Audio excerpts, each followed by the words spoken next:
නෑ එහෙමනේ මේ බබා. දැන් මට ප්‍රශ්නයක් ආපු වෙලාවකට මම කතා කරන්නේ ඔයාටනේ. මම කියන්නේ එහෙම නෙමෙයි. හරිද? මේ උට කෝල් එක ගන්න දීපන් බා.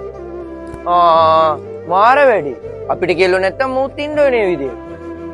අනේ මේ උඹට කෙල්ලෝ එකක් නේ බන්නේ නැත්නම් උඹට කීයක් ඉන්නවද? දැන් ඵලයන් බයි යන්න. මොනවද බං කරන්නේ? යකෝ මම ඔළුවේ ප්‍රශ්නයක් තියෙන නිසා කෑල්ලට කෝල් එකක් ගත්තේ බං පොඩ්ඩක් ඔළුව නිදාස් කරගන්න.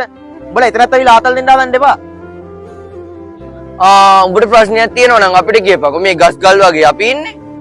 මෙහෙමයි මචං. හැම ප්‍රශ්නයක්ම මට උඹලට කිය වෙලා නැහැ.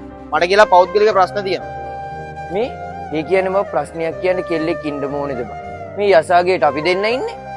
මෙහෙමයි ඉතින් මනුස්සයට ආදරයක් තියෙන්න ඕනේ. දැන් උඹටයි මටයි නැතුණාට මුට ආදරයක් තියෙනවනේ බං. මේ ප්‍රශ්න හරි කතා කරන්න. හරි මේ. දැන් ඔය සීරම අමතක කරපන්කෝ. දැන් මචං අපි තුන් දෙනා පාරේ යනවා. දැන් මූ මචං සත්‍යපේම වුංගරාජයානේ. දැන් මුගේ මචං පරණ කෑල්ල හම්බෙනවා. ඔබ මොකද කරන්නේ? අම්මට සිරි මූද මූ ගායි මචං ඕකගේ කන පැලෙන්න. මුට කොහොමද කරපු බොරු? අල්ලලා දාපන් බං. ඉස්සුද බං උඹට? යකෝ අපි ආදරය කරපු මිනිස්සු අපිට ආදරය කරපු මිනිස්සු මේ ආසයට බං කොහමද සතුටින් ඉන්නවනම් ඒක තමයි බං ආදරය කියන්නේ.